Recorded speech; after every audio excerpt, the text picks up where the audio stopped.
모모님 안녕하세요. 네, 반갑습니다. 네, 아이고, 모모님, 근데, 네, 저도 모모님의 목소리를 듣고, 네. 뭔가 말투라는 것도 있잖아요. 사람이 말하다 보면. 예, 그렇죠. 네, 어, 듣다 보면, 그 배우 손현수님인가? 무슨 현수님이신 것 같은데? 현주님인가? 네네네. 아, 맞네요. 손현주님 목소리랑 느낌이 비슷하더라고요. 그런가요? 네네. 그런 소리 못 들어보셨나요? 손현주, 처음 듣는 소리입니다. 그래요? 네. 네네. 저는 비슷한 그 느낌이 있거든요. 혹시라도 저만 음, 느꼈을 수도 있으니까 우리 시청자분들도 한번 음, 들어보시면서 판단해보시면 좋을 것 음, 같습니다. 네네. 네. 자, 그러면 일단은 모모님께서 오늘 해주실 이야기는 어떤 이야기가 될지 그냥 간단하게만 말씀해 주시면 좋을 것 같아요. 좀 글로벌한 얘기고요. 그리고 키워드는 그냥 그녀. 그녀? 예, 알겠습니다. 그녀가 겪은 그러면 이야기입니다. 바로 또 그녀를 만나보도록 하겠습니다. 렛츠가 길이십니다. 모모예요.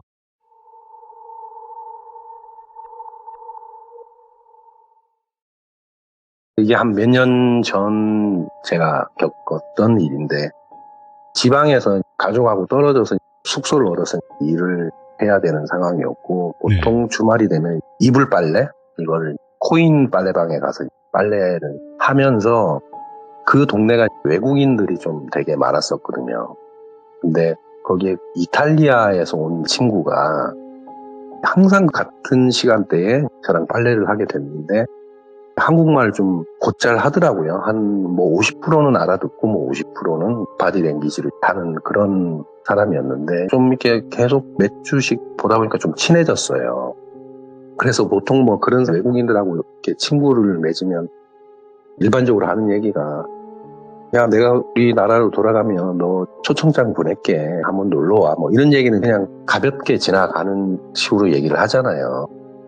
그러고 나서 그 친구하고 한 3개월 정도 그렇게 인연을 갖다가 이 친구는 이탈리아로 갔고 저도 뭐 전혀 생각도 않고 있다가 수개월이 또 지나고 나서 전화가 왔더라고요. 그 국제전화가 온 거예요, 저한테. 그래서 전화를 받았는데 그 친구더라고요. 그 이탈리아 네. 친구. 로베르토라고 하는 친구였는데 초청장을 보냈다는 거예요. 비행기 표까지 끊어서. 그래서 마침 제가 또 그때 좀 여행을 하고 싶어서 하던 프로젝트도 좀 끝나고 해서 그래 뭐 휴식차 한번 갔다 와야 되겠다. 뭐 한 일주일 정도 놀다 와야 되겠다 해서 갔죠.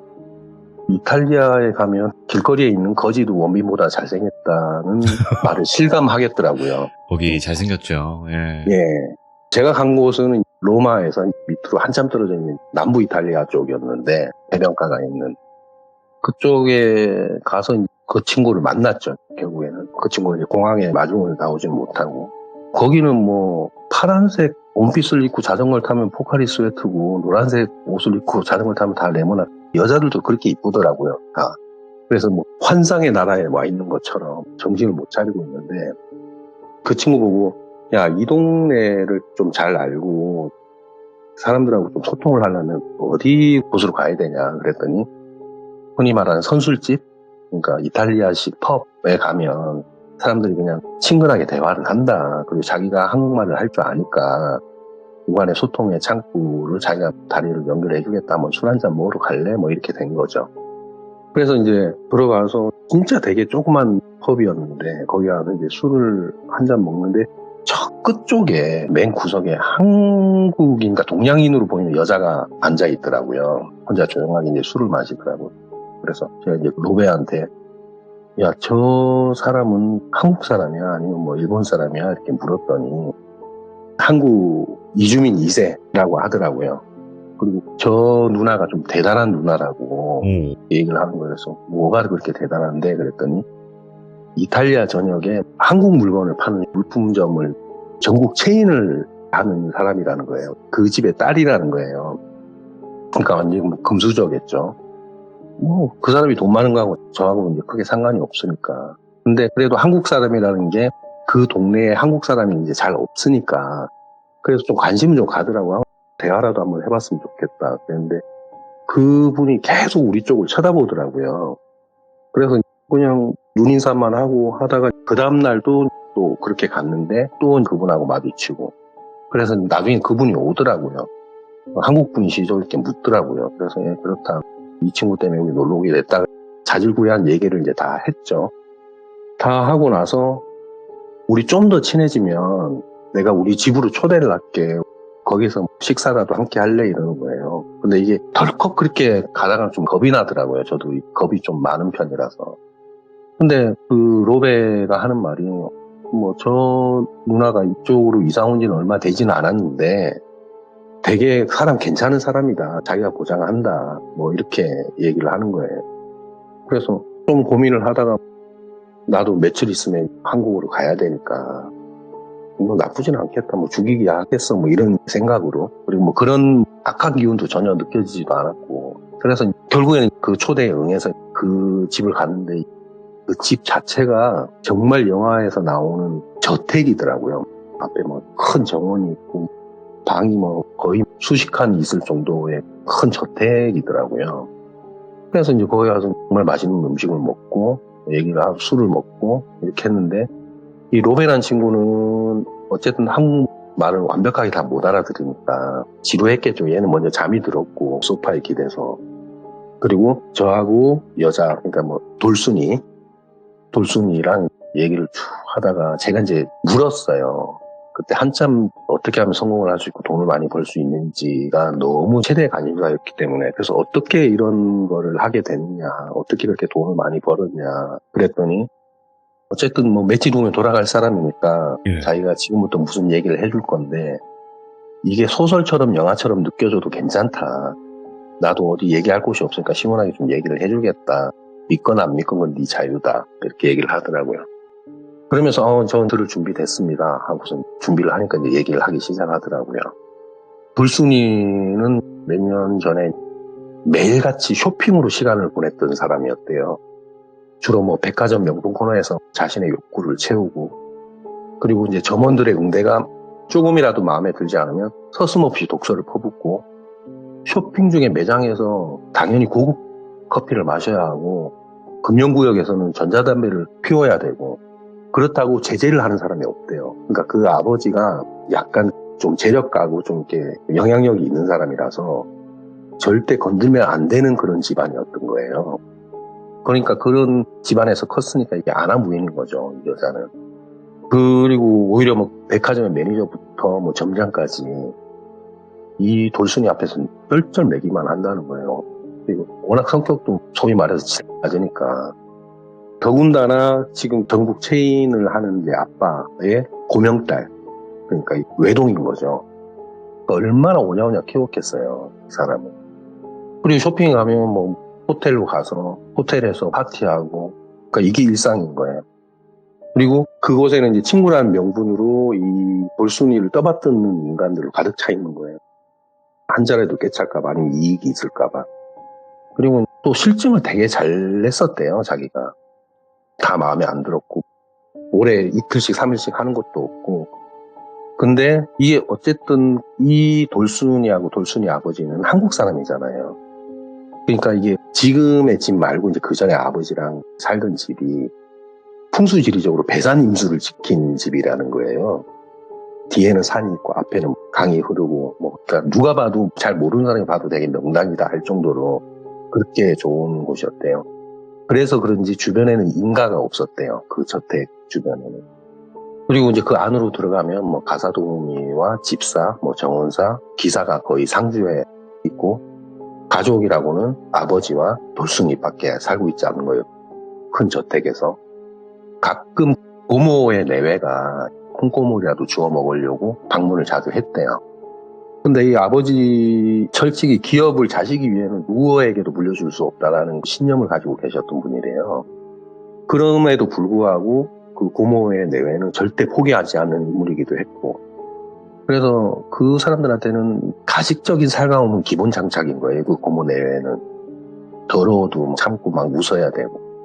근데 이제 돌순이는 경영에는 관심이 없었고 허송세월을 보내고 있기에 아버지가 나무라기도 하지만 결국에는 아버지의 가장 큰 고민이 아버지가 원하는 전공을 하지 않고 자기 마음대로 했다는 거예요.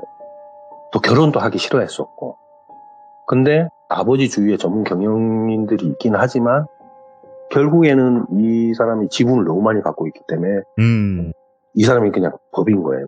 사위를 일찍 들이려는 이유도 돌순이를 도와서 경영을 같이 해나갔으면 좋겠다. 그래서 결혼을 빨리 해라. 하지만 기업 간의 결혼은 반대하는 입장이었대요. 결국엔 그 결혼은 약육강식의 법칙으로 인해 회사가 위태로워질 수도 있다고 생각했기 때문에 그렇게 하지 않았다는 거예요. 그래서 지극히 평범하면서도 적당히 도덕적이고 영리한 사람을 원했대요. 네. 그 아버지가 이제 여러 정보와 수소문을 통해서 맞선을 볼 후보 남자들을 고른 거예요. 그게 뭐 동양인이든 아니면 뭐 이탈리아 현지인이든 맞선 볼 것을 맨날 권유를 했지만 결국에는 돌순이는 이런지하에 다 단칼에 거절했었대요. 근데 어느 날 그 아버지는 큰 지병의 병원에 입원을 했는데 이게 거의 뭐 혼수 상태까지 갔다라는 거예요. 근데 이미 이제 주소는 미리 다 써놓은 상태고.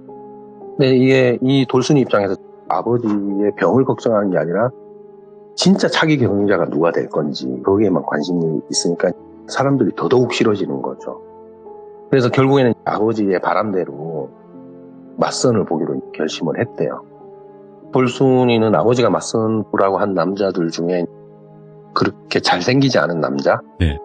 골라서 카페에서 맞선을 보게 됐는데 그 사람의 직업이 무슨 종합병원의 화상센터의 전문의였다는 거예요.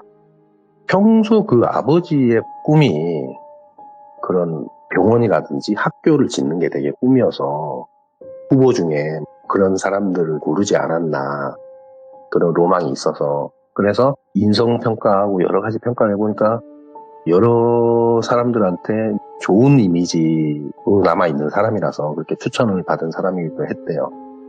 근데 이 이제 돌순이 눈에는 그전 신분 상승의 눈이 먼 사람으로밖에 보이지 않았다는 거예요. 모든 남자들이.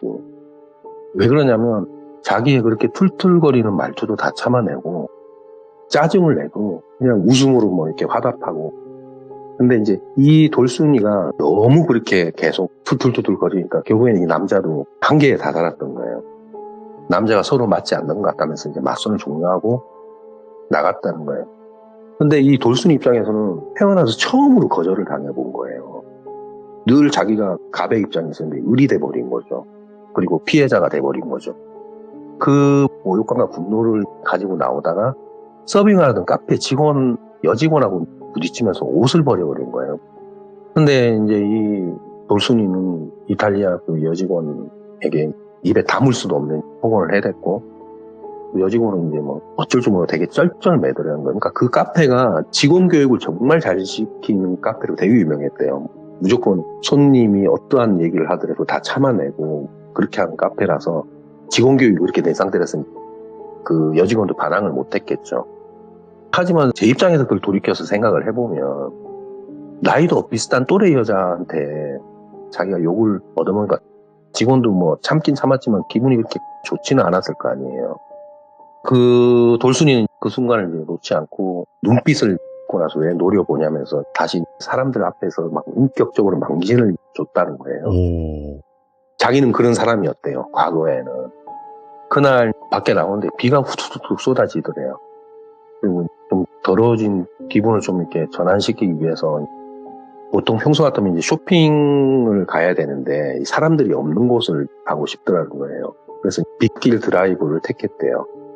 그 돌순이는 운전을 해서 어떤 강변 한적한 곳에 주차를 시키고 우울해진 마음을 좀 달래려고 우산을 쓰고 길을 걷는데 보통 비바람이 몰아치면 우산을 앞으로 숙이잖아요. 예.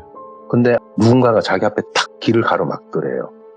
그래서 누구지 하고서 우산을 슬며시 올리니까 모자와 마스크를 쓴 사람이 느닷없이 돌순이한테 얼굴에 뭘 확 뿌리고 도망을 가더래요. 그게 너무 고통스러웠대요. 얼굴이 막 타들어가는 고통이었는데 이게 이제 나중에 알게 되면 황산을 얼굴에 뿌리고 그러니까 뭐 피하긴 피하는데 그래도 몇 방울이라도 튀어도 이게 치명적이잖아요, 보통. 근데 마침 주변에 지나가는 사람이 그걸 보고 바닥에 뒹굴면서 고통스러워하는 그 돌순이 보고 신고를 해서 병원으로 향했대요. 병원에 가서 응급치료를 받고 했는데 결국 이 돌순이의 피부의 화상보다 더욱 심각한 것은 눈에 들어간 황산이었대요. 실명인 거죠. 거의 실명 수준인 거죠. 결국 오랜 동안 치료를 받고 다 했는데 실명 판정이 내려졌대요. 돌순이가 병원에서 온갖 히스테리를 부리고 막 이렇게 했는데 주치의가 묵묵히 그걸 다 받아주더라는 거예요. 그러니까 알고 보니까 그 주치의가 맞선을 받던 남자, 낮에 맞선을 받던 남자, 그 남자가 주치의더라는 거예요. 예. 근데 이 돌순이의 독한 마음도 그 남자 앞에서는 조금씩 누그러졌대요. 어떻게 사람한테 이렇게 욕을 먹으면서까지 치료를 이렇게 잘해줄 수 있지? 이렇게 하는 거예요. 근데 의사도 왔다 가고 뭐 간호사도 왔다 가고 이게 너무 싫더라는 거예요. 자기 공간이 너무 있고 싶었대요. 이미 뭐 실명 판정을 받았고 그래서 병원 치료를 종료하고 집에서 치료를 받기를 원했대요. 결국 퇴원을 하고 이제 집에 돌아왔지만 그곳에는 부모 내외가 마치 자기 집인 양 소파에 앉은 주인 행세를 하고 있더라는 거예요. 그리고 더 웃긴 거는 그 집안일을 하던 사람들도 마치 그 고모 내외가 원주인인 것처럼 대하고 있더라는 거예요. 소리에. 네. 소리를 들을 수가 있으니까. 그래 이제 이 돌순이가 생각을 해보니까 자기가 이렇게 다치고 나니까 결국에는 경영을 못할 거라고 생각하니까 이 고모 내외가 치고 들어왔구나.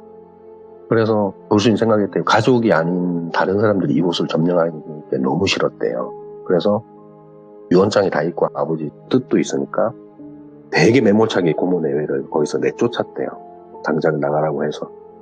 근데 이런 상황도 상황이지만 자신한테 황산 테러를 한 인물이 누굴까? 네. 자기가 너무 많은 잘못을 하고 다녔잖아요. 사람들을 하대하고. 너무 많아서 유추할 수가 없었대요. 그래서 의심된 사람들은 경찰 입장에서도 알리바이가 있어서 특정하지 못하겠다는 통보를 또 받았다는 거예요. 계속 수사는 하겠지만 그 근처에는 그 흔한 CCTV도 없고 사람도 잘 지나가지 않는 후미진 곳이라서 자동차 블랙박스 확보도 힘들었다는 거예요. 자기 차는 또 이미 거리가 상당히 있어서 그때부터 이제 이 사람의 고통은 시작이 됐대요. 이 돌순이의 고통은. 모조리 소리에만 의존할 수밖에 없는 상황이니까 사람들이 행동하면서 나는 소리가 전부 의심스럽고 전부 다 적처럼 느껴지더래요.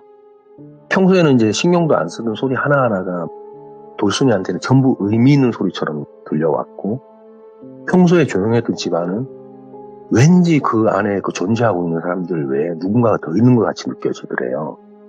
그러니까 이제 청각이 워낙 예민하니까 이 돌순이가 소리 나는 쪽으로 쑥 타고 가면 그 소리가 이내 없어지고 이내 잠잠해지고 그리고 이제 그 가사 도우미에게서 나는 소리도 되게 거슬렸대요. 도우미가 무슨 식사나 차를 이렇게 내줄 때 손 주위에서 그렇게 소리가 나더래요. 그 가정부의 손에서. 그래서 돌순이가 이게 무슨 소리냐고 물어도 뭐 아무 소리도 내지 않았다면서 그냥 가볍게 넘겼었대요. 그 가정부가. 모든 소리는 이제 이 돌순이의 귀를 자극했고 신경을 곤두서게 했겠죠. 심지어 시계 초침 소리조차도 거슬렸대요. 근데 이 모든 것들이 내가 이제 앞에 안 보이니까 귀에만 의존할 수 없으니까 그냥 기분 탓이라고 생각은 하고 싶었지만 또 그렇게 생각하기엔 너무 많이 찜찜하더래요. 네. 자기의 평소 행실이 이렇게 좋지가 않았으니까. 그래서 그날부터 소리 나는 물건들을 모두 무음으로 해달라고 했고 그렇지 못하는 물건이면 없애달라고 지시를 했대요. 그러고 나면 이제 아주 작게 나는 미세한 소리도 느낄 수 있을 거라고 생각을 했기 때문에 결국에는 이 돌순이의 불안감은 점점 의심으로 바뀌어 갔대요. 뭐 하나하나 다 의미를 두고. 근데 지금 이 돌순이 입장에서 가장 믿을 수 있는 사람은 병원에서 진심으로 자신을 치료해준 의사라는 거예요. 그래서 그 의사한테 전화를 걸어달라고 직원들한테 요청을 했는데 전화기가 불통이라고 말하면서 수리 기사를 불렀으니까 곧 해결될 거라고 말을 하더래요. 하지만 이제 며칠이 지나도 이 수리는 이제 이루어지지 않고 그래도 그럴 것이 뭐 워낙 외진 지대라서 예. 보통 우리 한국처럼 빠르지 않잖아요. 유럽이나 뭐 이런 그렇죠. 보통 서양권이 택배도 보통 막 15일 있다가 오고 뭐 이런 정도니까 그럴 수도 있다고 생각했지만 불안감이 점점 커져갔대요. 그래서 이제 그 돌순이가 직접 병원으로 찾아가기로 했대요. 직원들한테 이제 차를 대기시키라고 하고 집을 탁 나서려고 하는데 밖에 막 빗소리가 들리더래요. 문을 여니까. 근데 이 돌순이가 황산 테러를 당하던 날이 비가 왔었잖아요. 그래서 비에 대한 트라우마가 엄청나게 심했었대요. 비하면 황산 이렇게 연관성이 지어져 버리니까. 그 트라우마가 어느 정도냐면 샤워를 하려고 할 때 샤워기에서 나오는 그 물줄기가 그런 빗소리와 똑같이 공포를 느끼실 정도였대요. 근데 희한한 게 매번 외출을 하려고 할 때마다 비가 내렸대요. 장마철도 아닌데 며칠째 비가 온다는 것도 이해가 되지 않았대요. 그래서 돌순이는 한올 수 없이 기사를 시켜서 의사를 왕진옥에 부탁을 했대요. 얼마 있다가 의사는 돌순이 집에 와서 상처 부위를 되게 정성껏 치료를 해줬대요. 예. 그러니까 이제 시간이 지나면 지날수록 그 의사는 자기한테 든든한 협력자이자 가장 믿는 사람이 돼버린 거예요. 그리고 이제 고모 내외는 아예 이 집으로 발도 못 디디게 이제 만들어놨고, 예. 뭐 혈육이긴 하지만 남보다 못한 인간들이잖아요. 돌순이 입장에서는. 그래서 그 행동은 자기는 당연한 거라고 생각을 했대요. 죄책감도 없어. 근데 여기서 좀 반전이 있어요. 한 일주일인가 열흘 지났는데 네. 희미하게 눈이 보이기 시작하더래요. 근데 바로 누구한테 눈이 보인다고 알리지는 않았대요. 그 이유가 뭐였냐면 직원들이 모두 자기 옷을, 그러니까 메이드복이나 이런 걸 입지 않고 예? 자신의 옷이나 아버지의 옷을 입고 있더라는 거예요. 그러니까 이 저택의 주인의 옷을 입고 이 돌순이 공포에 질린 거죠. 소리만 들었을 때는 일상과 크게 다를 바가 없었는데 그저 그냥 자신이 예민한 탓이라고 생각했지만 실체는 달랐던 거죠. 아까 가정부 손에서 무슨 소리가 났는데 그냥 뭐 아무 소리도 안 났다라고 가정부가 얘기를 했잖아요. 네. 그 소리가 뭐였냐면 음식을 하면서 발바닥 각질을 뜯어가지고 각질을 음식에 넣었다는 거예요. 그걸 봤다는 거예요. 그럼 이게 각질을 뜯는 소리, 끄끄끄 하는 소리, 그 소리가 그 소리였던 거죠. 근데 이 돌순이는 그걸 빤히 보면서 안 보이는 척을 해야 했고 그 먹은 이유가 섣불리 뭔가를 했다는 이 사람들이 자기를 죽일 것 같다는 거예요. 오, 예. 더군다나 전화도 되지 않고 외부로 소통이 이제 전혀 불가능했기 때문에 탈출 타이밍을 노릴 수밖에 없었던 거죠. 각질 음식을 알면서도 먹어야 한다는 게 엄청난 고통이잖아요. 그리고 이 음식이 질렸다는 핑계로 더는 먹지 않으려고 했대요. 근데 이 가정부가 그러면 다른 음식을 내주겠다 하는데 자신들이 먹는 음식을 덜어서 주려고 하다가 입안에 놓고 막 씹은 다음에 접시에 놓더라는 거예요. 특별식이다. 근데 이 돌순이 입장에서 그걸 봤잖아요. 저 사람 입에 있던 거를 이 접시에 놓고 특별식이라고. 근데 자기는 눈이 안 보이는 줄 알고 있으니까 들키지 않으려면, 죽지 않으려면 먹어야 했대요. 근데 그 가정부가 항상 걸어갈 때 났던 소리, 착착착 하던 났던 소리가 자신의 엄마가 생전에 즐겨 차던 목걸이와 팔찌, 장신구 이런 거였대요. 근데 그걸 온몸에 다 두르고 있더라는 거예요.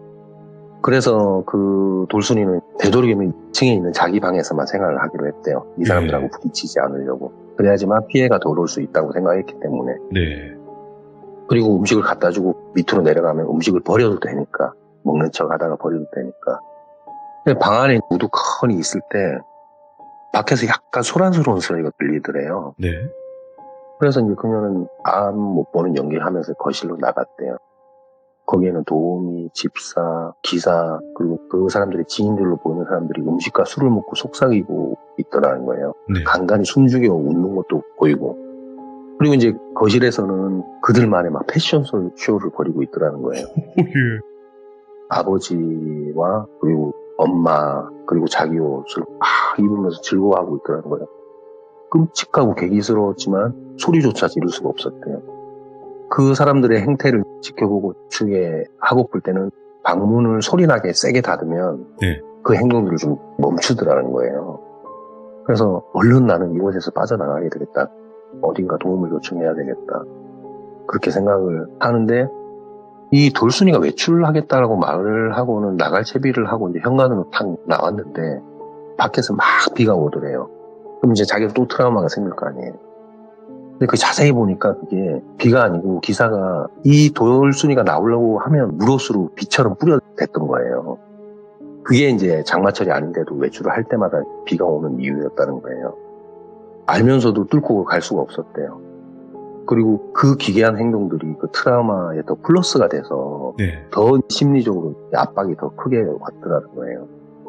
그 사람들은 24시간을 돌순을 감시하면서 자기를 여기에 감금하고 온갖 부자놀이를 하고 심지어 장신구들을 팔아서 입속을 챙기고 있었기 때문에 그들이 그곳을 떠날 이유가 전혀 없었던 거죠. 이제 돌순 입장에서는 이런 상황에서 의지할 거라고는 그 의사 하나밖에 없잖아요. 고모한테 부탁을 해봤자 고모도 결국에는 입속을 챙기는 사람 중에 하나였으니까 매주 이제 그 의사만 오길 기다리면서 점점 이제 연민을 느끼기 시작한 거예요. 다정하고 진심으로 대해주는 의사와 결국에는 이제 사랑에 빠지고 만 거예요. 남자에게 이제 병원을 그만두고 자기 곁에 있어 달라고 말을 했대요. 근데 남자가 이렇게 돼버리면 내가 재산 보고 오는 것 같아서 좀 그렇다. 일단은 내가 이렇게 자주 와서 소통을 할 테니까 혹시 무슨 문제가 있으면 나한테 바로바로 얘기해라. 내가 최대한 와서 내 해결을 하겠다. 너무 고맙잖아요, 이 남자가. 그래서 이 돌순이는 결국 그 남자를 믿고 자신이 처해진 상황과 자기가 치력을 찾았다라는 사실을 말하려고 하는데 그때 도우미가 방으로 탁 들어오더래요. 그러면서 가사 도우미가 그 의사한테 음식을 입안에 넣어주면서 둘이서 자기를 쳐다보면서 되게 비웃는 행동을 하더래요. 결국엔 그 의사도 그들하고 한패였던 거죠. 결국은 이제 돌순이는 너무 놀란 나머지 하려던 말을 멈추고 사실을 밝히지 않았대요. 돌순이는 시간이 지날수록 그 의사를 이제 점점 멀리하기 시작했고 그 멀리하는 그 돌순이를 주위 사람들이 보면서 이 돌순이를 의심을 하기 시작한 거예요. 혹시 얘 보이는 거 아니야? 시력 찾은 거 아니야? 뭐 이렇게 된 거죠. 그래서 테스트하기 위해서 날카로운 칼이나 송곳을 정말 눈앞까지 들이밀더래요. 그 밖에 이제 확인 작업이 여러 가지가 있었는데 정말 그야말로 끔찍했대요. 예. 압정이 있는데도 밟으며 지나가야 했고 갑자기 나타난 장애물에 머리를 부딪혀야 했고 뜨거운 음식을 몸에 엎지른 건 다반사였대요. 최대한 맹인임을 연기했대요. 그리고 이제 이대는 안 되겠다. 이들을 버려야 되겠다. 이 생각이 들더라는 거예요. 돌순이가 관찰력이 되게 좋았대요.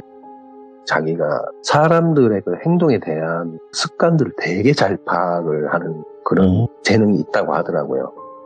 그리고 이제 아버지는 무슨 경영학을 해라고 했는데 이 돌순이는 화학 계통에 관심이 많아서 화학 약품에 대한 지식이 좀 많았었대요.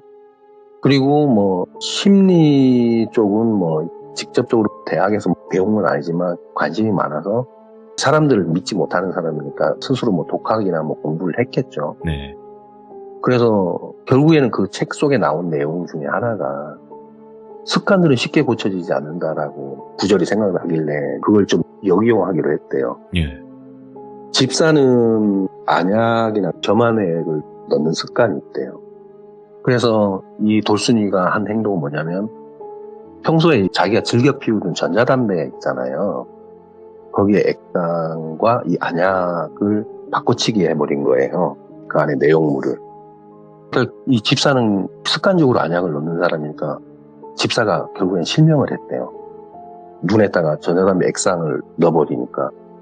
그리고 가정부부니까 가사도우미는 습관이 나무 숟가락을 항상 물에 담궈놨다가 간을 보기 전에 입을 한번 빤 다음에 음식의 간을 보는 습관이 있었대요. 근데 거기에는 물과 뭘로 바꿔놨냐면 메탄올 84% 그걸로 바꿔놨대요. 도우미도 결국에는 그 습관에 의해서 눈이 멀었대요. 숟가락을 빠는 그 습관이 있으니까 메탄올은 그렇게 하면 실명을 한다고 하더라고요. 그리고 이제 정원사는 정원 관리하면서 갈증이 나는 이온 음료를 마시는 습관이 있대요. 돌순이는 그거랑 제초제를 랑 바꿔놨대요. 그러니까 이게 다니면서 이걸 다 바꾼 거예요. 전부 다.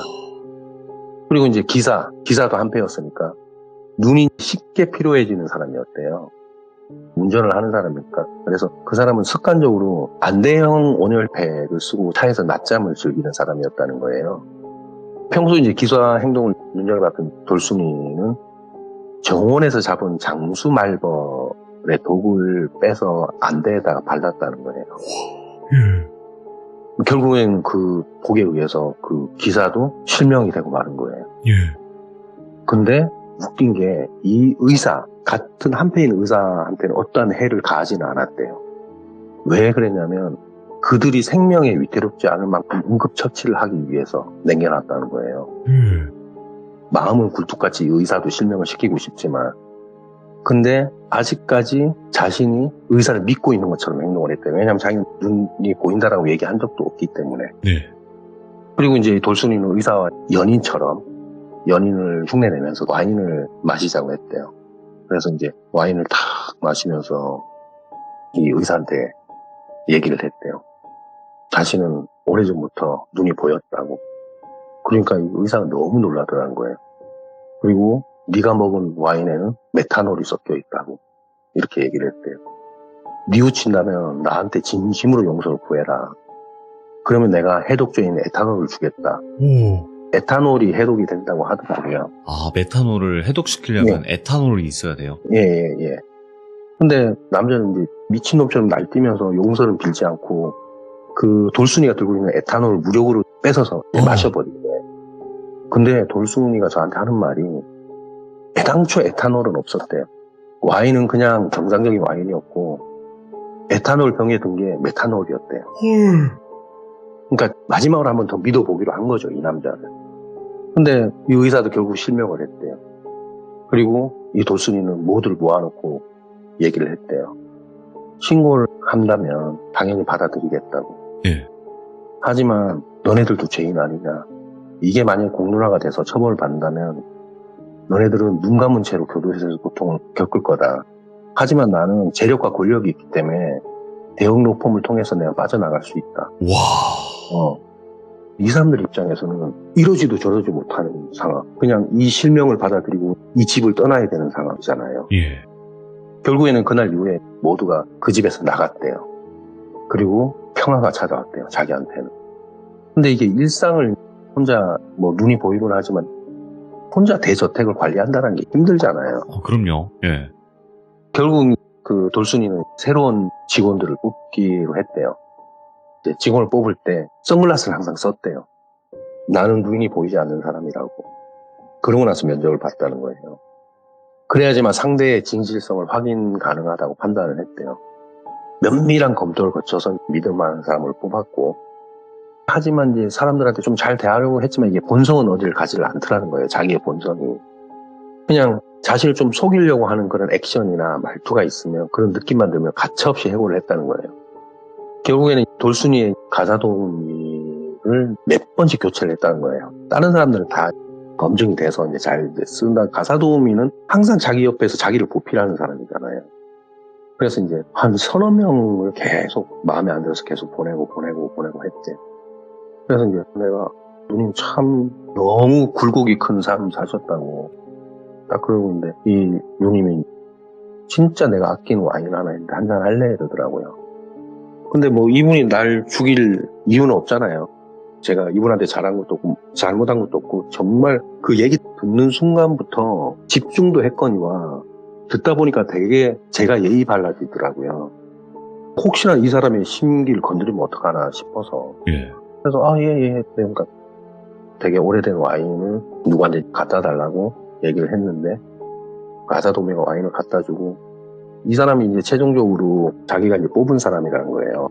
마음에 든다고. 그래서 그럼 저분은 뭐 이미 검증이 다 된 분인가요? 이렇게 물었거든요. 그랬더니 검증됐지. 검증이 안 되고는 어떻게 옆에 수족처럼 붙여서 쓸 수 있냐고. 그래서 그렇구나. 그렇게 하고 있는데 그 분이 그러더라고요. 어머님, 저 가사도우미가 그 카페에 여종업원이라고. 맞선 봤을 때 카페에 여종업원 때문에 그 하대했었잖아요. 근데 모든 걸 다 따져봐도 자기가 조사를 해보니까 황산 테러를 당하는 그 시간대에 여종업원이 그 카페에 없었대요. 그래서 내가 그러면 그 황산 테러 한 사람이 그 카페 여직원이에요? 고개를 끄덕하더라고요. 그러면 본인한테 그렇게 험한 일을 그렇게 했는데 어떻게 직원으로 쓸 수가 있어요? 그랬더니 제가 그래도 양심이 있고 이미 나한테 내가 눈이 멀 정도로 그렇게 한 상황에서 나한테 뭐 또 해를 가하겠냐. 그리고 나는 될 수 있으면 쟤한테는 잘해준다. 근데 제가 또 돌순이가 눈이 안 보이는 걸로 알고 있잖아요. 그 사람이. 또 유사한 일을 벌였을 때 난 제 눈을 멀게 할 거다 그러더라고요. 그러니까 그 애가 가장 안전할 거라고 하는 거예요. 오히려 역발상을 하더라고요. 그리고 또 심지어 그런 생각도 들더라는 거예요. 이 사람의 그런 행동으로 인해서 사람들의 진면모를 다 파악할 수 있는 계기도 됐고, 그리고 사람들 털어낼 수 있는 그런 상황도 됐으니까 오히려 난 제 은인이라고 생각해. 이렇게 얘기를 하는 거예요. 그러고 나서 이 돌순이 아버지는 그 후에 돌아가셔서 자기가 경영을 한다고 하더라고요. 전문 경영인을 세워놓고 경영을 한다고 하더라고요. 그래서 이제 그 얘기를 끝나고 나서 이게 로베를 깨워서 돌아가야 되는데 이게 도망가고 싶은 게 아니라 이 사람이 그 뒷얘기를 더 듣고 싶더라고요. 어떡하지 더 들어. 너무 깊이 알려고 하나 또 깊이 알려고 하면 또 나한테 해코지 하지 않을까 별 생각이 다 드는 거예요. 그러니까 내가 그 대상자가 되지 않을까. 그래서 정말 제가 나오면서 정말 제가 치졸한 방법을 썼는데 저 거의 절하고 나왔거든요. 거기에 보통 다음에 뵙게 하고서 그냥 90도로 인사하고 나왔는데 거의 절하듯이 바닥에 엎드리고 인사를 하고 나왔어요. 그러니까 막 웃더라고요. 근데 그 뒤통수에서 웃는 그 목소리가, 그 웃음소리가 정말 살기와 소름이 다 느껴지더라고요. 그래서 이제 로베를 데리고 어쨌든 그렇게 저는 일정을 다 끝내고 한국으로 돌아왔는데 그 당시에는 막 되게 무서웠다 하는데 한국에 와서 집에 와서 곰곰이 이렇게 빨래방만 가면 그 생각이 나는데 이분이 그러면 그런 위치에서 그런 삶을 살면서 얼마나 많은 위기를 맞이할 것인가. 그러면 그 위기에 따라서 어떻게 또 대처를 해야 할 건가. 정말 뭐 온화한 마음으로 대처를 해야 되는지 아니면 정말 똑같이 이에는 이 눈에는 눈 이렇게 대처를 할 것인지 뭐가 정답인지 모르겠지만 결국에는 그녀가 살아가는 방식 그리고 아마 그녀가 할 수 있는 그게 최선이 아닐까 이런 생각이 들더라고요. 그래서 오늘은 이 이야기를 여기까지 준비를 좀 해봤습니다. 네. 진짜로 이거는 정말 소름 끼치는 이야기였어요. 왜냐면 모모님께서 이 이야기를 들었을 때 또 여러 가지 생각이 들었을 것 같아요. 네네네. 이게 진짜 이 사람이 하는 게 맞는 말일까? 아니면 와 어떻게까지 이렇게까지 생각을 했을까? 이런 여러 가지 감정이 많이 들었을 거라고 생각이 들거든요. 네네네. 근데 이게 그러니까 이 사람이 만약에 그냥 지어낸 이야기라 그러면 중간에 보통 그 얘기가 흐름이 끊기고 이렇게 맥락이 끊기잖아요. 그럴 수 있어요. 예. 회상하면서 막 이렇게 얘기를 하더라고요. 그러니까 상상하는 것도 아니었고 회상한다는 게 좀 느껴지더라고요.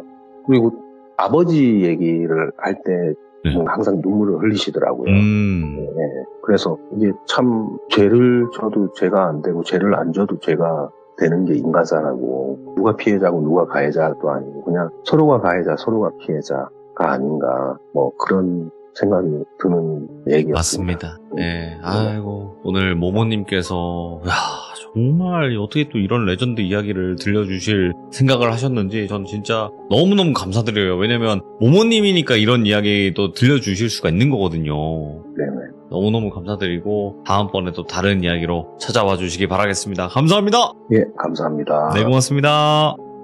와, 일단은 어마무시한 이야기를 들은 것 같습니다. 많은 분들께서도 아마 어떻게 이런 이야기가 있나 생각이 드시는 분들도 있을 거고 그냥 뭐 언제 어디에나 있듯이 나 뭐 저거를 믿지 않아 하시는 분들도 계실 거예요. 그건 여러분들의 자유입니다.